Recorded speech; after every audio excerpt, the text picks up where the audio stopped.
Hello and welcome to Jazz Guitar Chord-melody, Part 13. Hi, this is Mike Hayes, and before we get started, just a quick reminder that if this is the first video you've seen in the series, or if you'd like to do some catch-up work on some of the previous lessons, there's a link in the description below to all the previous Jazz Guitar Chord-melody lessons. And don't forget to subscribe if you haven't already, so you'll be notified as soon as the next video in the series is available. In this session, we're going to continue our work on the blues using the minor sixth chord. And later on in this session, we'll be taking a look at the very important subject of voice leading. In our last session, we discovered that if we raised any note in a diminished chord by a semitone, we would have a minor sixth chord. So let's go back once more to our C diminished shape, and this time we'll raise the note on the second string. We'll raise the C up to C sharp. And now once we've done that, as you can see, we have an F sharp minor sixth chord. Our next step will be to apply the same principle as we did last time, and that is we'll be playing a C minor sixth over an F seventh background. We'll be playing an F minor sixth over a B flat seventh background, and we'll be playing a G minor sixth over a C seventh background. Once more, we'll be using the 12-bar blues in F as part of our practice and listening routine. And like we did in our previous session, we'll be just using one minor sixth shape. In this case, this new shape that we're learning today, we'll be using this shape exclusively for the whole 12-bar blues. But just before we play along the 12-bar blues backing track, we need to identify where this chord shape takes its name from. So let's take this F sharp minor sixth chord and move it up the fretboard until the note C is under our fingers on the first string. And that will be our C minor sixth chord.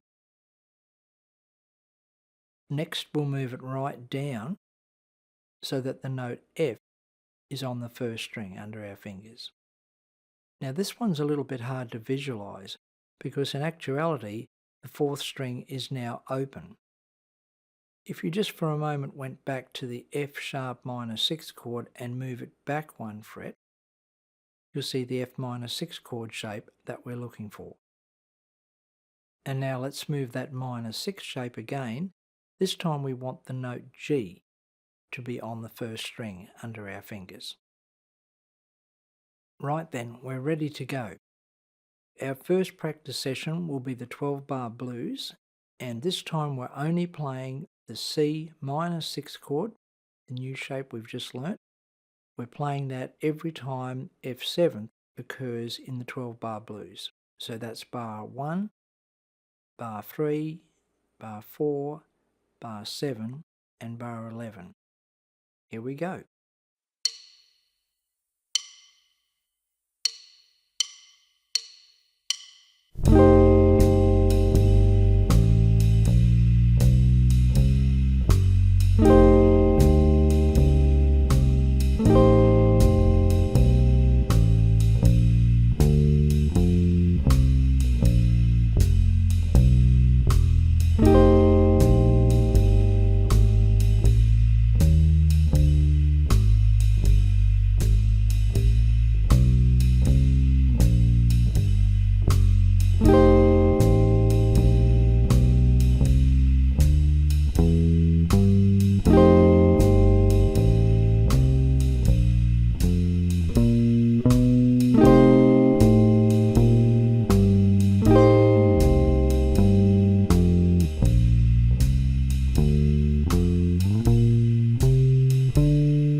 Okay, how did you go? When you're ready, play along with the next practice track where we'll be playing the C minor 6th over the F7th, then moving the shape down the fingerboard so that we can play the F minor 6th over the B flat 7.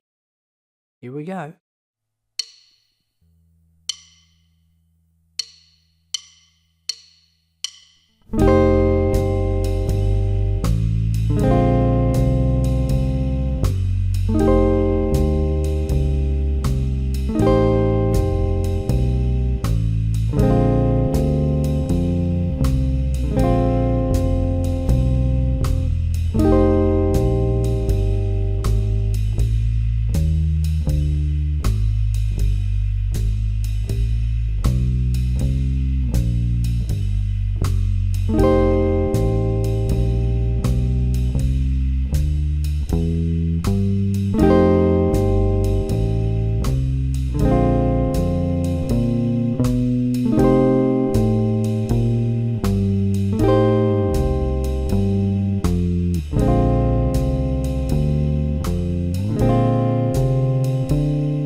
When you're ready, try practicing along with this next backing track.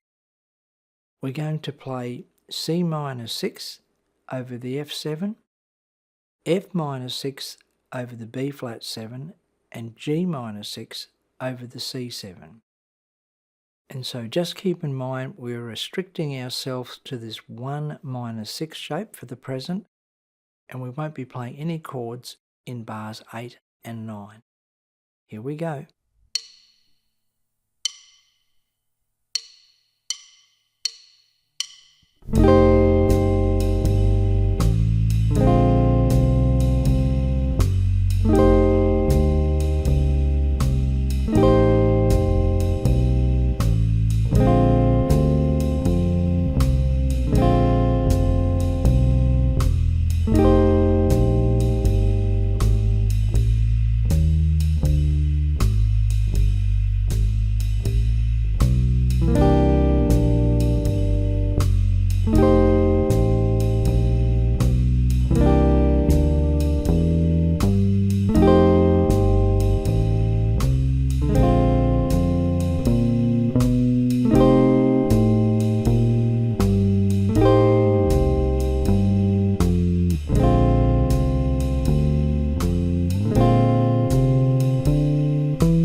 mentioned earlier about the term voice leading.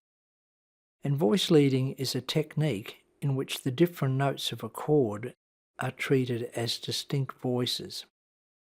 The term came from early vocal music, where the composers had a write for a choir in such a way that the singers could perform it effectively. And the name of the game here is to get from one chord to the next with the minimum amount of movement. So whether you're arranging a chord melody solo on the guitar, or you're just simply trying to create a smooth background, the name of the game is to get smoothly from one chord to the next. Now up to this point, we've been moving the one chord shape up and down the guitar. Now sometimes that's a useful technique to achieve a certain sound, but essentially in most instances what we should be trying to do is to make the smoothest transition from one chord to the next. And we do this by looking out for, firstly, common tones. Then the next thing we do is look for semitone movement.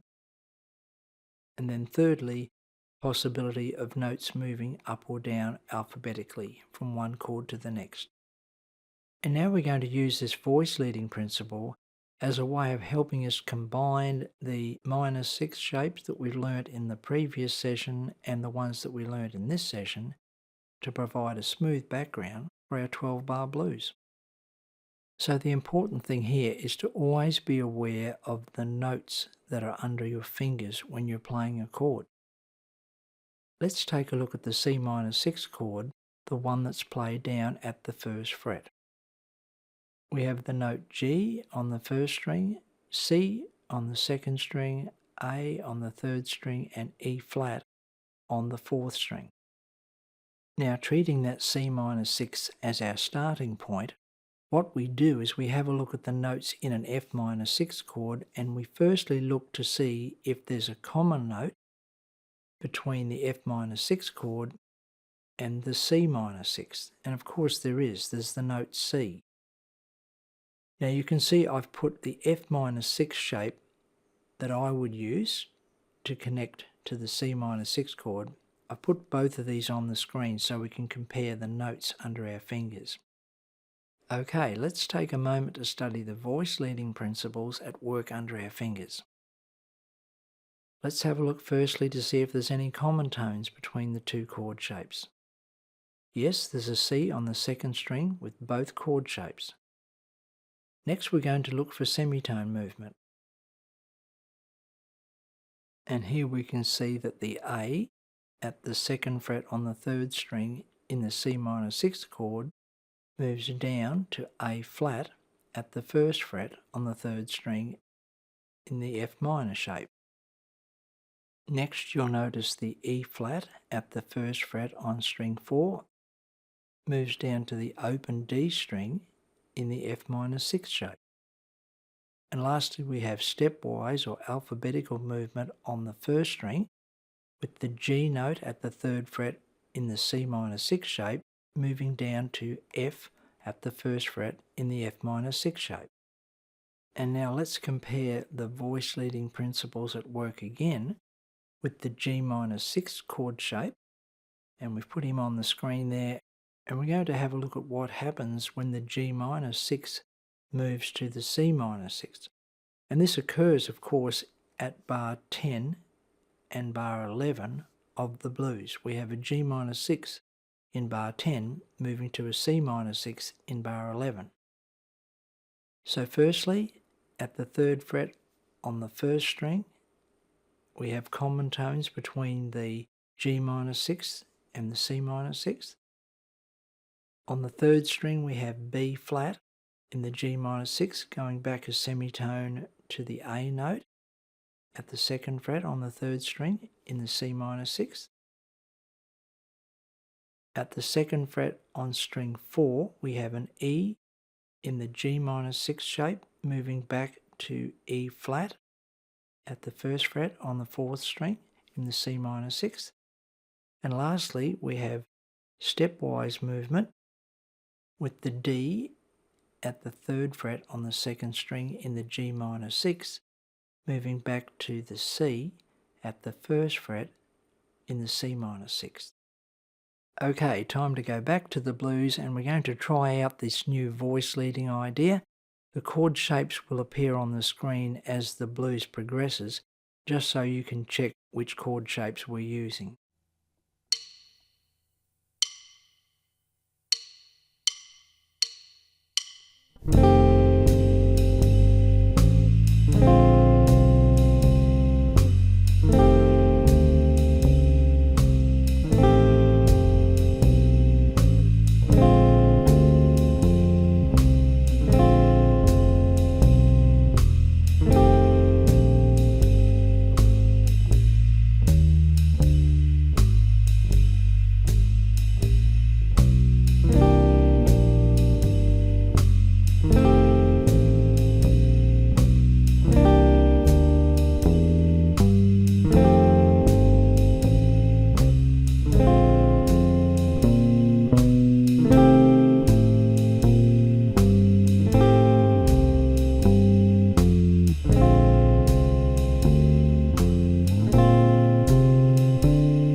Okay, I hope that gives you something new to think about and practice. Don't forget to keep reviewing the earlier material, as we'll be applying all this to some new arrangements shortly. If you've got any questions or comments, pop them in the comments section below the video. And as always, I look forward to catching up with you again next time. Bye for now.